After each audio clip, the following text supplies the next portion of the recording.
kulanti wanaagsan saaxiibayaal ku soo dhawaada barnaamijka qaran oo bishiiba 2 mar aad kala socotaan STN TV. qaybtan barnaamijka waxaanu ku eegi doonaa saameynta ay fatahaduhu ku yeesheen deegaanada ay maraan labada webi ee Soomaaliya ee Jubba iyo Shabeelle, gaar ahaan deegaanada Hirshabeelle si gaar ah magaalada Beledweyne ee gobolka Hiiraan. waxaan si gaar ah u eegi doonaa sida ugu habboon ee looga kabsan karo ama looga hortagi karo saameynta fatahaadaha ay ku leeyihiin deegaanada ay maraan webiyadu iyo sidoo kale saameynta guud ee webiyadu ay ku saameeyaan dadka degan hareeraha webiga ama jiinka webiga. qaybtan hore ee barnaamijka waxaa igala qayb geli doona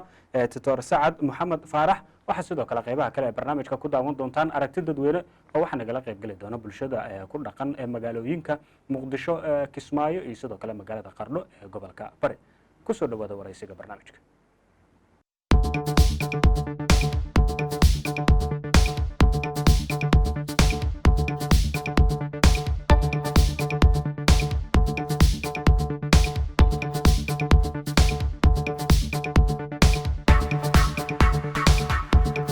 bismillahi raxmaan raxiim. Tutor Sacad Maxamed Faarax, marka hore ku soo dhawo barnaamijka qaran. aad u mahadsantaa mudan, waa ku dhawahay. maad celinayna ka soo qaybgalkaaga barnaamijkan iyo inaad naga ajiibto inaad nagala soo qayb gasho. si guud barnaamijkan qaran waxaan ku eegi doonaa qaybtan saameynta fatahaadaha webiyada ee Soomaaliya ku yeesheen. saameynta intaanan u gudagelin si guud saameynta hadda taagan ee fatahaadaha ka dhashay waxaas waan u imaan doonaa, laakiin fatahaadaha ama webiyada Soomaaliya ku yaala gobolada ay maraan dadka deegaanka ama u dhow siday u saameeyaan. aad u mahadsantiin STN oo mahad celinaya, sidoo kale adigana waa ku mahad celinaya. mahad celintaas haddaan ka gudbo, runtii saameynta ay daadadku u geysteen dadka webiga jiinkiisa degan oo dabcan intaa ognahay dalkeenu laba webi uu leeyahay, webigan Jubba iyo webiga Shabeelle. saameynta ugu badan wuxuu u geystaa waa dadka webiga jiinkiisa. dadkaas webiga jiinkiisana saa ognahay waa dad oo agricultural form oo beeraley ah. marka dadkaas ayaga ah corruption production ay soo saaraan oo ah inay la tacaalaan duruufahooda oo ah inay soo saaraan wax soo saarkii dalka. saa ognahay dalkeena wax soo saarka uu soo saaro aad u yaryahay percentagekiisu, laakiin numberka dadka ah oo ayaga ah oo ku talagalay inay soo saaraan wax soo saar oo labadaas webi jiinkeeda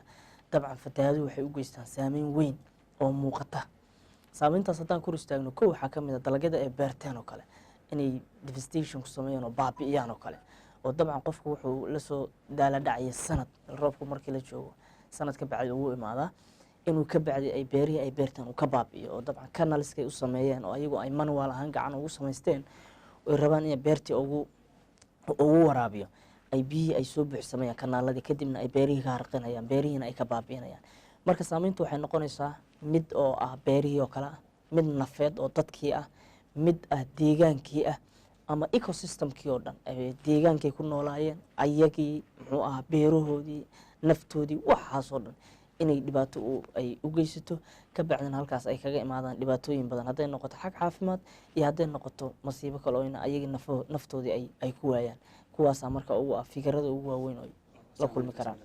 saameyntaas ka dhalan karaa tusaale ahaan hadda fatahaadii ugu dambeeyay oo kale webiga Jubba meelo ka mid ah magaalooyinka uu ku fatahay, laakiin saameynta ugu weyn waxay ka jirtay Hirshabeelle, gaar ahaan magaalada Beledweyne. sida hadda ka sheekeynaysan saameyntu ma u kala reebana oo si guud ay dadka u saameynaysaa iyo noloshoodii. maxaa sababi kara dadka inay saameeyaan marka fatahaadaha ka soo webiyadu inay saameyn ku yeeshaan nolosha dadka? maxaa sababi kara webiyadu inay saameyn ku yeeshaan dadka? waxaa sababi kara dee webigu marba hadduu yacni meesha uu joogay uu kasoo tago waxa uu u imaanaya waa beerihii iyo dadkii iyo deegaankii waay. waxaas ayagaana wuxuu u geysanayaa burbur buu u geysanayaa. beertii markuu ku dhaco kale burbur buu u geysanaya, qofkii bini'aadanka markuu ku dhaco kale waa dhimanaya ama waa ku dhaawacmaya. deegaankii, guryihii iyo xayawaankii hadday noqdaan noolihii iyo manoolihiiba labadaba markuu ku dhacaanna waa waxay dhibaato u geysanayaan, ama way ku dhimanayaan ama way ku dhaawacmayaan. yacni shaygu siduu ahaa oo stableka uu ku ahaa waa iska bedelayaa, shay kale uu gelayaa.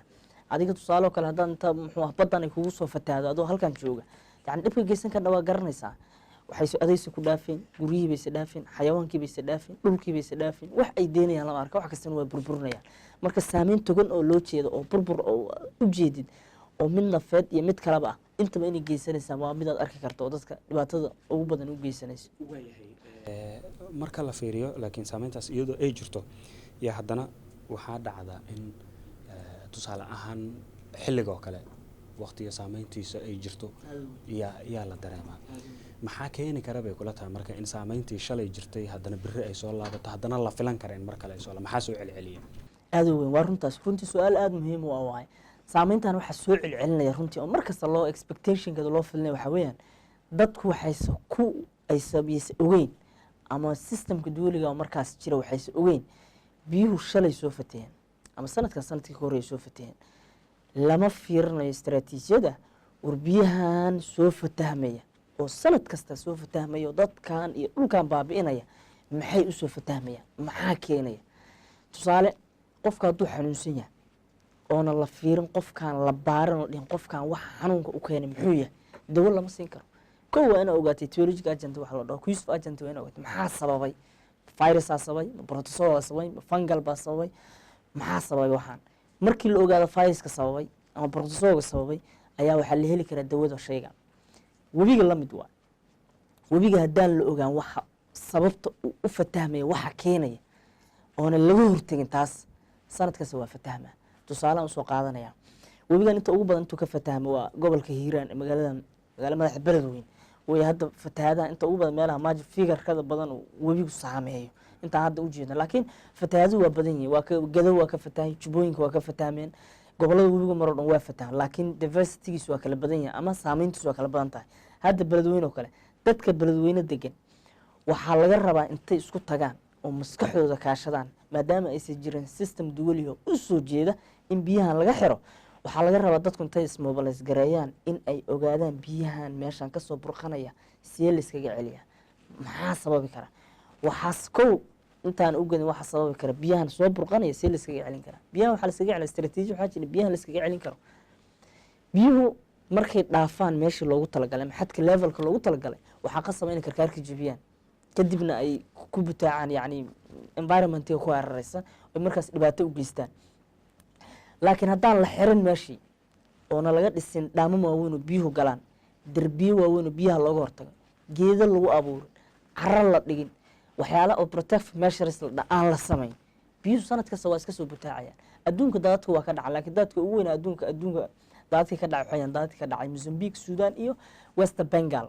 oo dabcan daadadkii 1980kii ah daadadkii ugu waaweyn adduunka 14 daad baan laakiin saddexdaas daad oo Sudan iyo muxuu ahaa Mozambique iyo West Bengal ka dhacay ee waxay ayaan ku waaweyn kadibna kuwaas treatment loo helo ah in la awdo ama block lagu sameeyo meelaha biyaha fatahaadu ka sameyn jireen reer beledweyne iyo gobolada la mid ah biyuhu meeshii ka soo fatahmaya looma jeedo kaliya cunto bariis dhar alla la ordaya war cuntada bariis dhar dadka marka caloosh u buuxisaan ka xira waxaan meesha ka soo fatahmay ayana waa u gali doonaa saameynta waxa keenaya dadkuna ay u fiirinayaan waxa la yiraahdaa ku tiirsanaanta keenaysa in saameyntu timaado haddaan lagu tiirsanayn markii hore saameyntu ma keeneen dhibaato kala jirto oo fatahaada ahayn oo ka dhalato oo inay ku tiirsan yihiin sabab u noqoto biyo la'aanta wabigii shalay ku fatahay inuu maanta haddana biyo la'aan looga cawdo iyana maxaa sababi kara aad u maasanta runtii waa su'aal kale oo meesha ku jirta sideedaba fatahaada webiga waxa keenaya waxa weeyaan biyihii roobka horta keena roobku markuu horta biyahan sida ogna labadan waxay ka imaan highlands Ethiopia ka imaadaan ama buuraleyda dhulkaas Ethiopia ka imaadaan markuu roobku imaado oo biyuhu xajmigooda volumekooda uu bato ay inta kusoo butaacaan si markuu kordho levelka oo riverka biyihiisaas u butaacmayaan marka haddaan abaarna meesha tooska ah biyahan ayaga inay guraan waxa keenaya dee biyihii roob ma jira markaas ayada roob markuusa jirin biyihii webiga waa gurayaan yacni levelka biyaha yareeyey roobna ma jiro biyihii inta joogtay baa xagga iyo intaba ku jirta daas waa marka biyihii ay u gurayaan biyihii levelkooda yar laakiin markay butaacayaan waa markii biyihii ka tambataan roobaa jira biyihii ka tambadan taas waa u butaacayaan markaysa jirinna biyo yaraanshaa jirto roobaana jirin farqiga u dhexeeya marka biyo inay guraan inay biyo buuxaan labadaas waa taasaa marka keenaysa hadda beledweyne fatahaadu si weyn u saameysay magaalada oo dadku way ka barakaceen Soomaalidu way gurmadeen gurmadka la sameeyay ma loo arki karaa mid ku filnaan kara in saameynta dadka gaartay uga soo kabtaan anigu waxaan isleeyahay maya waxaan u leeyahay dadka beledweyne oo saameynta aragtay oo biyahaas u geysteen wax dhowr bil wax ama weeg inta cunto loo geeyo la dhaho cuntooyinkaas cuna masiibo looga soo kabanay ma jirto masiibada kaliya dadku waxay u jeedaan waxa physically oo ah in dadkan gaajaysan wax la siiyo masiibada waxaa ka daran midda qarsoon oo ah guryaha ay burburiyeen dadkan psychologically caafimaad ahaan dhibaatada u geysatay muxuu ahaa daruuf ahaan iyo dhulka ay deganaayeen guryahoodii ay biyuhu ka qaateen biyihii oo meesha ay kasoo burqanayaan laga duugin keliya bacaa loo geeyey waxaa loo geeyey dhar raashin aadan taas ugu mahad celinayna laftigeeda waa basic needs waa waxyaalaha qofka biniaadanka u baahan yahay laakiin waa in loo raaciyo ka hortagii meeshaan in dadka laga awdo dadkaana la siiya waxyaalihii ay u baahnaayeen anigu waxaan ku leeyahay dadka reer beledweyne waxa la siiyey ama hadda loo geeyey caawimaadda ma ahan wax ku filan ee waxay u baahan yihiin keli in meeshaas laga awdo xitaa dadka soomaalida caawimaad ugu filan keli meeshaas in laga awdo intay meeshaas furan tahay baahideeda dadkaas lama gaarin saas anigu ictiqaadsana waa dadaalada ay bulshadu sameynayeen beledweyne waxay ka tirsan tahay hirshabeelle sidoo kale dowlad federaal ah jirto dalka dhan ka talisa maamuladaas oo iskaashanaya iyana maxaa tallaabo ah oo looga baahan yahay inay sameeyaan si dhibaatadan looga baaqsado aad weyn runtii aad u maasna su'aal muhiim ah weydiis horta roolka ugu weyn wuxuu saaran yahay dowladda dhexe dowladda dhexe roolka ugu weyn wuxuu ka saaran yahay tusaale wasaaradda waxaa jirta la dhaho wasaaradda masiibooyinka wasaaraddaas ahaa iyo gargaarka waa wasaaradda ugu muhiimsan oo la rabo dadka national disasterska masiibooyinka hadday noqoto man-made mid bini-aadan sameeya iyo mid natural ah labadaba ilaahay baa sameeya laakiin masiibooyinka waxaa loo kala qaadaa mid rabbaaniya iyo mid oo bini-aadanku gacantii ku sameeyo su-aalo kale daadadka waxaa keeni kara waxay ka mid tahay haddaan hal xabo aan guda galo dagaaladu waa ka mid wax daadadka keena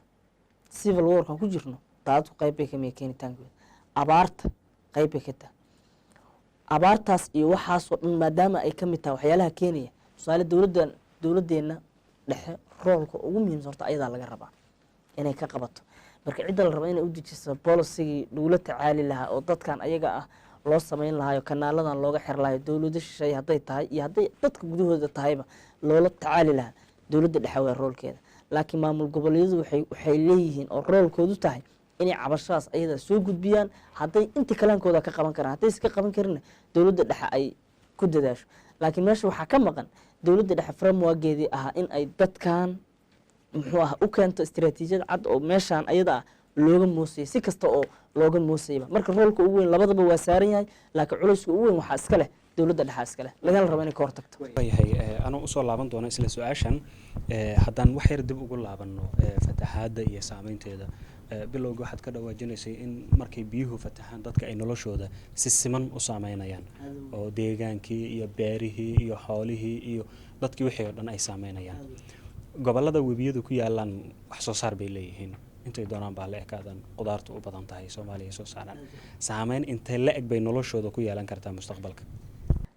runtii su-aal kale oo muhiim ay weydiisay saameynta kale oy ku yeelan doonaan mustaqbalkooda waxaa weeyaan dadkan ayadoo awalba la daala dhacayay say ay beer yar ku abuuran lahaayeen ma jirto dadkan cid beer u fasha dadkan waa qof asagu isxilqaamay waxaa laga yaabaa 100 qof oo kale inay hal caaf cafimta ya allah ku helaan inay meel qotaan beer yar ku samaystaan beerta yarta ayadoo sanadka sugayay uu la tacaalayay inuu samaysto haddii beertii biyo ka carqiyaan ama ay ka burburto qofka saameynta ugu weyn ku yeelanaysa waxaa weeyaan inuu ama lafiisi ku waayo oo meeshaas iskaga cararo meeshu wax uu ka samaysan lahaa maxaa yeelay buulka yarkaa uu samaystay oo suuq gacmihiisa ku samaystay oo dowlad caawinaysa wasaarad caawinaysana aysan jirin hadday biyo ka harqiyaan danta ugu weyn hadduuba ka badbaado lafihiisa waa inuu meeshaas ka cararo ka bacdina uu noqdo qof qaxootiya oo ayda laho oo muxuu ahaa baagamuuddo ah oo meeshaas ay ka baxdo noloshii dhammayd oo qof bini aadana uu meeshaas ku kaabayay ama bal laga yaaba inuu reerkiisoo dhanba ku koonfurgareynaya ama dad dhan uu koonfurgareynaya oo meeshaas noloshiisa ka baxday marka saameynta ugu weyn qofkaasi ku yeelanaysa waxaa weeyaan inuu noloshiisa ku waayo ama inuu noqdo qaxooti ama idb kamiskan dadkaana dadka ugu badan percentage waxaa la sheegay markay daadadku dhacaan dadka ugu badan oo qaxootiyada ah inay yihiin dad beerahoodii ay biyahan ka halakeeyeen marka ama abaaro saameyntooda ay u keentay waayahay markaa eegto isla taas anoo kasii ambaqaadaya soomaaliya oo kale waxaa la yihahdaa shaqo la-aanta iyo dadku inay baagamuuddo ahaadaan way ku badanta taa waxaa daba socota iyana in la leeyahay waa dal wax soo saaro beeruu leeyahay xooluu leeyahay beeraha markaa fiiriso way yaryihiin dadka beeraha ka shaqeeya dhibaatadan ay kaga soo cararayaan deegaankii ama marna biyo la-aanta ah marna fatahaadda ah saameyn ma ku leedahay inay taa kordhiso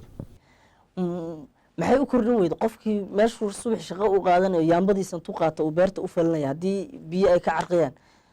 qaybay ka tahay shaqa la-aanta inuu intaas ka soo baxo uu kaamkan fariisto ama dadka tuugsado ama meelahan wareego ama uu shaqo kale uu iska yar uu iska helo waa ugu baanta shaqa la-aanta qaybta ugu weyn waa qof shaqo haysta haddii shaqadiisa laga ceyri shaqa la-aan noqonaya qayb bay marka ka mid tahay raidka unemploymentiga ama shaqa la-aanta inuu kordho qayb cad oo weliba saamilaya ka tahay adoo ka ambaqaadaya doodahaagiina bilowgana ku jirtay jawaabahaagii saameyntu keliya ma ahayn fatahaadda iyo in biyahan la xakameyn waayo biyo la-aantuna saameyn ay keentay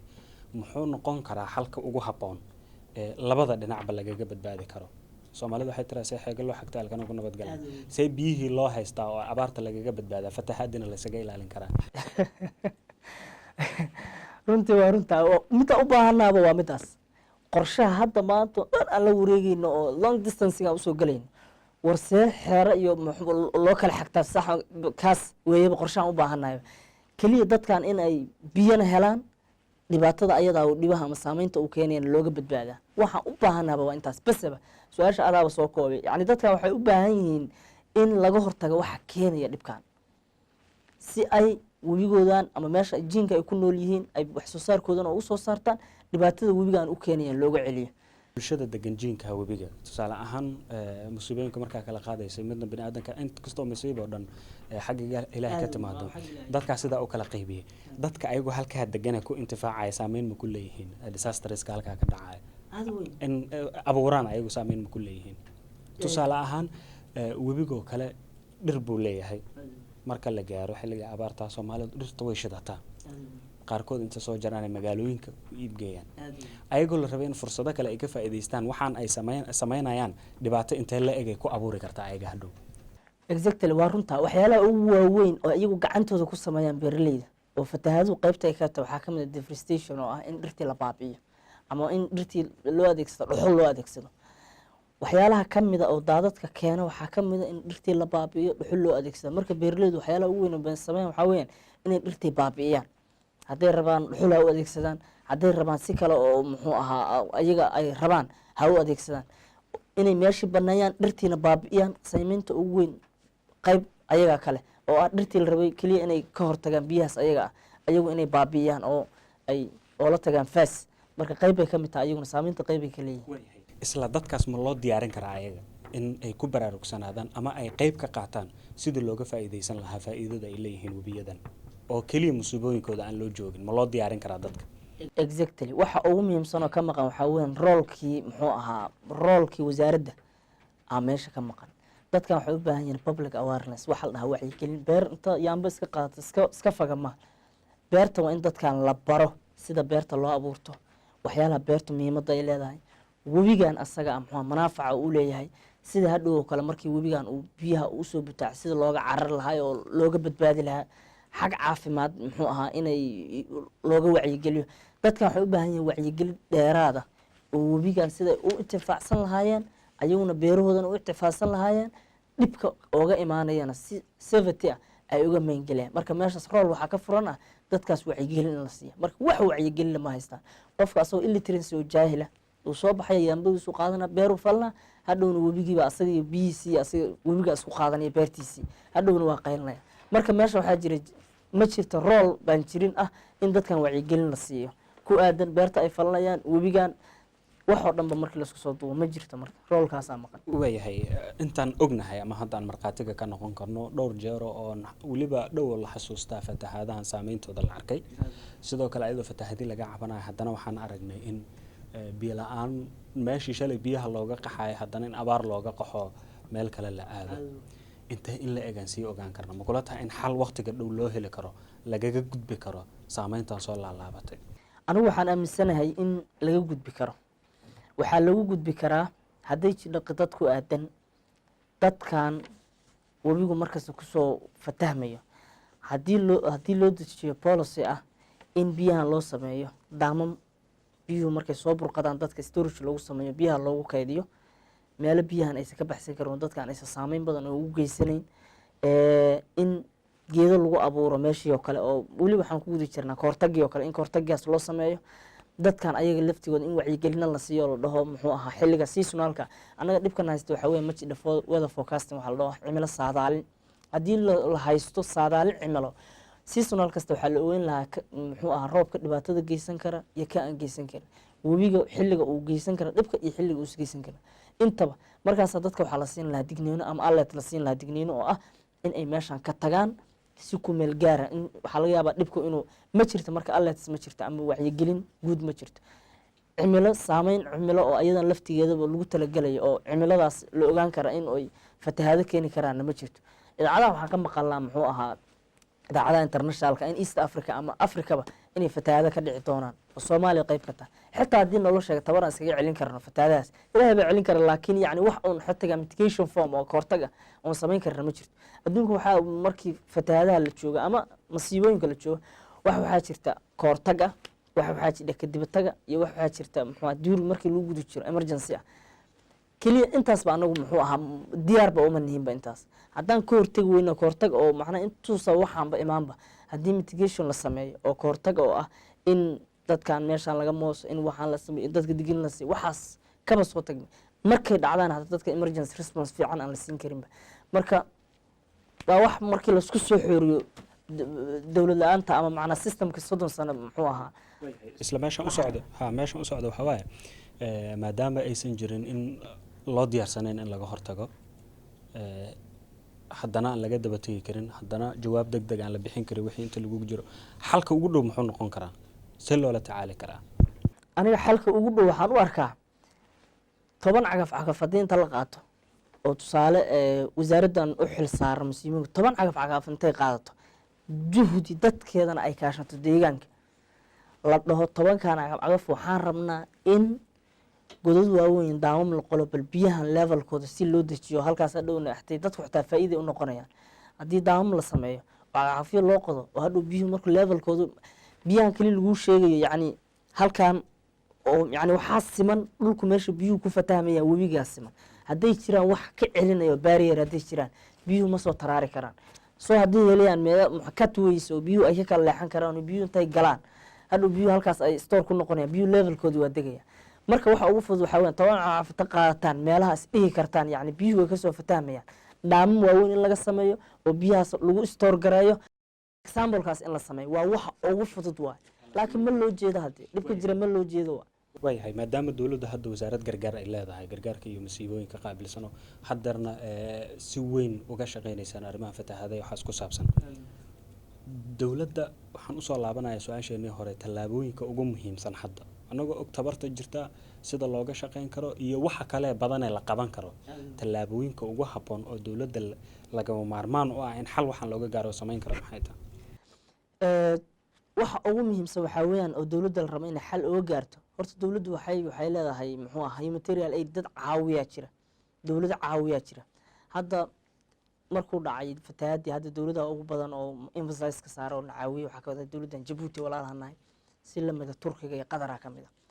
Turkiga iyo Qatar iyo Djibouti waxaan dhihi karnaa ama xagga iska dhig Djibouti xagga noo dhig waa dowlad walaalahanahay Djibouti xagga noo dhig Qatar iyo Turkiga waxaan dhihi karnaa Djibouti baa wixii cunto aan noogu filan idinku waxaad noo samaysaan kaliya waxaad noo samaysaan webigan burqanaya noo keena policy aan iskaga xirno intaas naga caawiya bas. haddayse wasaaraddu la imaan policy noocaas oo aysan dhihin intaas naga caawiya cidda dhahaysa webigan Sacuudi baan ta u imaata waxay dhahaysa halkan in la xiro waa dhahaysa cidda la rabo inay farta ku fiiqdo waxaa weeyaan waa wasaaradahan iyo muxuu dowladda dhexe waa dowladda dhexe haddaysan u jeedin oo rabin inaysan meel xirto aysan rabin yacni kaba soo tag dowladda dhexe dadka deegaanka hadda beledweyne dadka deegaanka waxaa la rabaa intay iyagu isku tagaan bal wixii kalaankooda ama tabartooda in ay sameeyaan oo maamulaa ka jira stayda ka jira hirshabeellaa ka jira hirshabelle gacmaha baruurmi ku haysta muxuu qabanayaa hirshabelle waa inuu tan meesha taga ay dhahaan war annaga waxbaha noo keenina waxba hawadaha noo soo marina meeshaas aan iskugu imaano madaxweyne kaale adigu kaale wasiir kaale haye halkaan waa xiraynaa ma jirto nin kasta taay xirana meeshu taga wuxuu leeyahay muxuu ahaa falilah alxamdu xabad bustaan geyn waxaas wax macno ma keenayaan. taas aniga dhalin igama aha laakiin waa in loo soo jeensado yani meesha dhibku ka jira in la fiiriyo bas oo waxyaalo kale laga dabar wareegin muhiimaddu waa taas. laakiin wasaaraddu waxaa laga rabaa inay policy cad meeshaan u dejiso oo sanadooyin adduunka waxaa la istaraatiijiyaa jira 30 sano 20 sano 40 sano 50 sano oo ah in biyahan xal loo helo in loo sameeyo istiraatiijiyada in la imaataa la rabaa haddaysan la imaan oo maalin kasta dadkan biyuhu waa ku fatahayaan dadkuna waxaa la rabaa iyaguna intay kacaan inay wax un la imaadaan oo maskaxdooda ah waayahay maadaama aan maanta dhan ka sheekeynayna saameynta ay dadka iyo dunyadaba ku leeyihiin fatahaadaha waxaan rabaa inaan kusoo gabagabeeyo deegaan ahaan saameyn intay la eg ay ku yeelan kartaa mustaqbalka aada weyn deegaan ahaan waxay ku yeelan kardhaa horta muxuu deegaankii ay biyuhu ku fatahaan caafimaad darro horta koo waay caafimaad darray ku yeelanaysaa oo ah intaa ognahay roobabka markay imaadaan communicable disease ama c d c waxa la dhaha infectious disease cudurada faafa aada ugu badan cudurada faafa hadday noqdaan muxuu ah kuwa waterborne disease oo biyuhu sababaan oo saameyntaas iyada oo biyuhu sababaan hadday cholera typhoidkii hepatitiskii waxyaalahaas noqoto iyo hadday noqotaba muxuu ahaa dermatitis ama infectious cuduradan ku dhaca maqaarka oo saameynta ugu badan meesha uga tegaysaa si lamida muxuu ahaa dhismayaashii meesha ka dhisnaa ama guryihii meesha ku yaala oo iyada laftigeeda ay baabi'inayso oo ay ka dhigayaan baholo bahaladii factor bondiska ka mid ah xasharaadkii oo kale hooy bay u noqonayaan cuduray keenayaan laftigoodii hadday noqoto muxuu ahaa malaariyadii oo kale dengue feverkii muxuu ahaa west nile feverkii oo kale dengue feverkii oo kale intaasoo xanuuna ah oo endemic ah oo halkaas hadhow u noqonaysa manbac u noqonaysa oo deegaano ka dhiganaya xanuunada laftigooda deegaamay ka dhigtaan dhulka dadku ma oga laakiin inta imaanay hadda kanaacada haddii halkan god biyo lagu shubo kanaacadu meeshaas ukumaheeday dhiganaysaa hadhowna basement waxay noqonaysaa qofka ay uga soo duusho marka xasharaad hadday noqoto cudurro kala duwan intaba base u noqonaysaa dhismayaashii oo kale oo burburay waxay noqonaysaa in ayada laftigeedii la dhiso yani waxay noqonaysaa muddo ama waqti bay waxay qaadanaysaa inay dadku kasoo kabtaan in guryihii oo kale la dhiso in meelihii boholaha oo kale la aaso in yacni dadkii mentally wax u gaareen oo kale muxuu ahaa therapy lagu sameeyo dawo ay helaan yani waa wax qaadanaysa muddo dheer qaadanaysa inay dadku kasoo kabtaan ama baxnaano loo helo waa hagaag saaxiibyaal intaas aanu uga gudubno waraysigaas ee doctor sacad maxamed faarax oo barnaamijka marti igu ahaa islamarkaana bartay caafimaadka guud iyo sidoo kale caafimaadka deegaanka waxaan sidoo kale barnaamijka idinkugu soo gudbinaynaa aragti dadweyne oo qaar ka mida shacabka ku dhaqan magaalada muqdisho iyo kismaayo iyo sidoo kale magaalada qardho ee gobolka bari ayaa alaaba barnaamijka inagala qayb gala aan ku horeeyo shacabka ku dhaqan magaalada muqdisho oo aanu weydiino aragtidooda ku aadan tallaabooyinka lagama maarmaanka ah ee dowladdu ay qaadi karto si looga gudbo ama looga hortago fatahaadaha iyo saameynta ay ku leeyihiin dadka deegaanka magay waxaa la yidhaha Saciid Gela Rooble haddaan cabiro dhibaatada ka dhacday fatahaadaha ku soo laalaabta waddanka aniga waxaan qabaa haddii dadka muslimiinta iyo ganacsatada iyo dadka Soomaaliyeed gacmo wada jira isku wada geeyaan in wax laga qaban karo oon ka maaranno muxuu ahaa ummado sheeye oo aan annaga isku tashanno inaan wax ka qaban karno ayaan aaminsanahay iskuna filannahay Soomaali haddaan nahay sidee dawladda Soomaaliya iyo dawladaha xubnaha ka dawlad goboleedyada ay wax uga qaban karaan isleedahay waxay uga qaban karaan horta ayagu inay marka hore fikirkooda mideeyaan markay mideeyaanna dalka midnimadiisa u soo jeestaan ayagoo wada jira saas wax ku qaban karaan wabilaahi tawfiiq magacayga waxaa la Ibraahim Abuukar Axmed fatahaaddan waxaa looga hortegi karaa in la sameeyo biyo xireen ka hor inta uusan webiga waqtiga oo fatahaadda uu samaynayo oosan la gaarin dowladda isdhigashay samaysay waxa meel jooga shacab waa waxba iskuma qaban karaan marka haddii dowladda haddii iyadii isku mashquulsan tahay dadkana way dhammaanayaan laakiin waxaa la rabaa dowladda in loo xil saarto dad ka hortaga guddigaas maadaama uu biyaha u yahay mid fastahayo sanadba sanadka sii dambeyso dadka ay ku dhammaanayaan bulshadana masaakiinta macnaha aaday u danyar tahay dadka xagga jooga dadka inta jooga isku mid maahan maadaama ay xagga guryahooda haddana ay laamiyeeriyaal jiingado u badan yihiin hadduu marka uu soo fasahado dhibaatadiisu way sii badanaysaa marka waxaa loogu hortegi karaa inay dowladda isku duubnaan sameeyaan iyo dowladaha caalamka isku xirnaan maadaama ay dowladda dhaqaalaheeda hoos jiro inuu dowladaha kale ee dhaqaalahooda kor u sareeyo inay nagu caawiyaan maadaama waddankeena qayb ka mid ay joogaan ay nagu caawiyaan si ay isugu xirnaadaan dawladda federaalka Soomaaliya iyo dawladaha xubnaha ka sidee wax uga qaban karaan isleedahay dadka inta badan ku soo laalaabta koonfurta Soomaaliya aad iyo aad wax loogu qaban karaa inay dowladda maamulada ugu dhow dowladda maadaama ay muqdisho inta badan ay ka taliso maamul goboleedyada ugu dhow iyagaa iska saari karo oo mas-uuliyadda qaadi karo hadday iyaga guddi la sameyso wax badan waa faa'iido badanaa ka imaanayso maadaama ay beledweyne ay goob ay tahay biyuhu ay mar walba ay saas ugu soo fatahayaan waxaa ka caawin karo dowladda maamul goboleedka markaas meeshaas joogo haddayna isku xirnaanin wax la iska macnaha wax oo faa'iido ay keenaysa ma laha marka waxaan leenahay dowladda iyo maamul goboleedka markay isku xirmaan aadkaas ee webiyada laga badbaadin karaa ka hor intuusan biyaha ay imaan haddaan بسم الله الرحمن الرحيم horta magacayga waa Cabdullaahi Cali Xuseen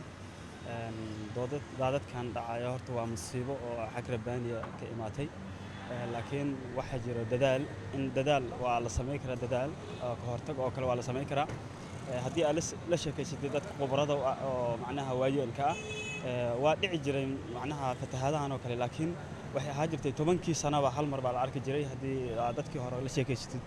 hadda maadaama ay noqotay sanad kasta ay joogto ay noqotay sanadka ka dambeeyna intii iyo meel ka sii dheer ay gaarayso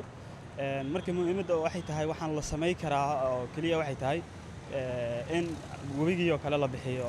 carabixis la sameeyo wabigii sanad kasta waagii hore haddii aad dawladihii hore oo kale way sameyn jireen dawladii hore oo macnaha way sameyn jirtay carabixis sanad kasta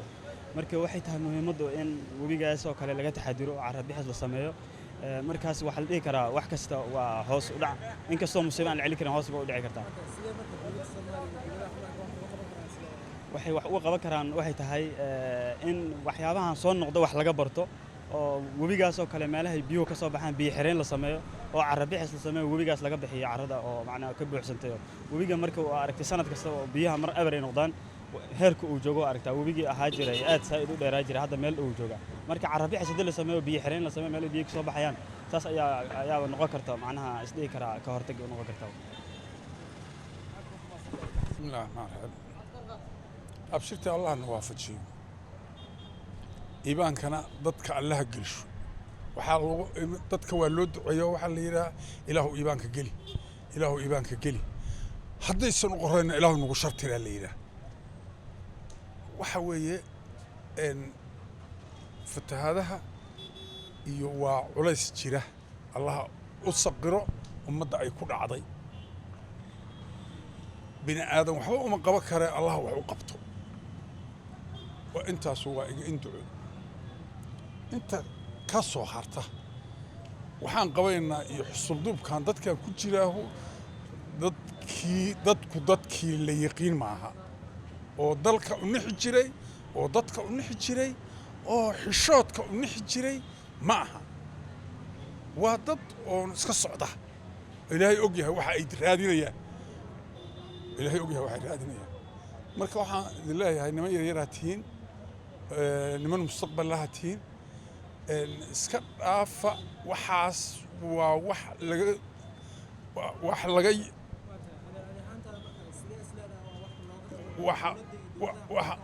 wax looga qaban karaa allah wax u qaban karaa bas cid kaleeto dawlad kale oo la doonay mid joogta bahalka la maamul goboleed federaal mid wax inay ka qabtaan u socdaaho ma jiro mid wax ka qaban kartaana ma jirto allah wax ka qaban kara allaha loo dacwoodo allahna wax ka qaban kara ayaguna allaha baryeen inta dhibaatada haydeen annaguna allahan u baryaynaa dhibaatada allah ka qaado wabilaahi tawfiiq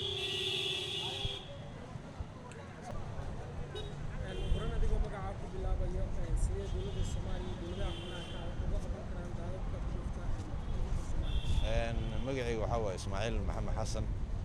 waxaa daadadka dowlad goboleedyada iyo dowladda federaalka Soomaaliyeed waxay wax ugu qaban karaan inay isku duubnaadaan wada shaqeyn ay jirto waxyaabo badan isku xilnaansho ay jirto waxyaabo badan laga hortagi karaa marka haddii isla shaqeeyo wax walba inuu hagaagaan insha Allah